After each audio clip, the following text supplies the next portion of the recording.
Good afternoon বন্ধুরা, বেরিয়ে গেলাম মহাপ্রভুর ভোগ মানে ভাগ্নি বাড়িতে। মা মেয়ে আমি মিলে বেরিয়ে গেলাম। যেতে বলছিল, সকালে লেট হয়ে গেছে। এদিকে দেখো কীর্তনও যায় দেখছি আরম্ভ হয়ে গেছে।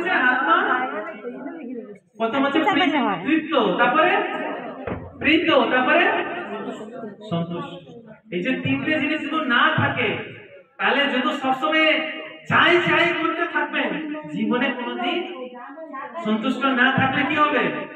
মৃত্যু কেমন হবে? পরে আবার জন্মগ্রহণ করতে হবে, আর মাতৃজঠরে কষ্ট পেতে হবে। মায়ের মায়ের গর্ভে কষ্ট পেয়েছে না সবাই, হয় কিনা? এখন সবাই মনে আছে না কত কষ্ট পেয়েছে? মনে নেই বলছে।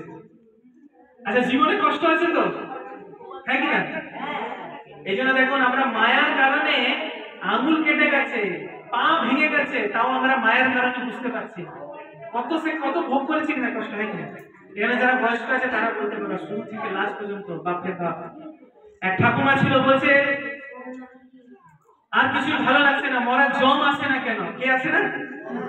এখানে ঠাকুমার অনেক বেশি আসে না, ওই জন্য মরা জম কেন জম আসে না? বলছে একটা ছেলেকে মানুষ করলো, বিয়ে দিল, সেলাই মেশিন করে ভেবেছিল ছেলেটা আমাকে দেখবে, কষ্ট করে ছেলেকে এত সংগ্রাম করে পড়াশোনা করিয়েছে, সে ভাবছে আমাকে দেখবে। কি হচ্ছে গলিটা? হরে হরে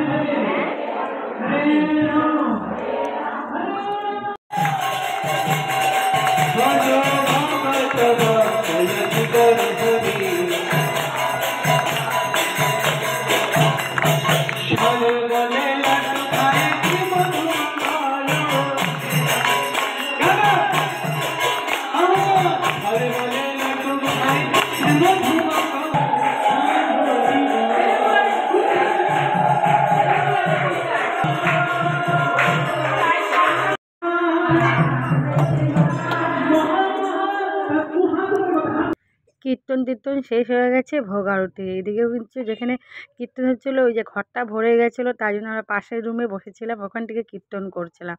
আর এই ঠাকুর ঘরে হচ্ছে সব ভোগ দিয়েছে, ভোগ মঙ্গল আরতি সব হয়ে গেছে। এখন ভোগের প্রসাদ সবাইকে দেওয়ার ব্যাপার। তারপর তো আরতি টারতি নিলাম, এখন ছাদে যাচ্ছে সবাই খাওয়া দাওয়ার জন্য। ছাদে খাওয়া দাওয়ার ব্যবস্থা ছিল, তারপরে আমরাও চলে গেলাম ছাদে খাওয়া দাওয়ার জন্য। আর ভালো হয়েছিল ভোগের প্রসাদ, মানে মহাপ্রভু। দেখো মেয়েও যাবে, ওর শরীর ভালো না, ও দেখে নিচ্ছে আয়নায়, খেতে যাবে, সবাই যাব, ও আয়নায় মুখ দেখছে কেমন লাগছে না ঠিক লাগছে। দেখো খাওয়া দাওয়া শুরু হয়ে গেছে। এই প্রভু নিজে একদম দাঁড়িয়ে খাবার দিচ্ছে সবাইকে, এত সুন্দর, মানে কি বলবো, ইস্কনে।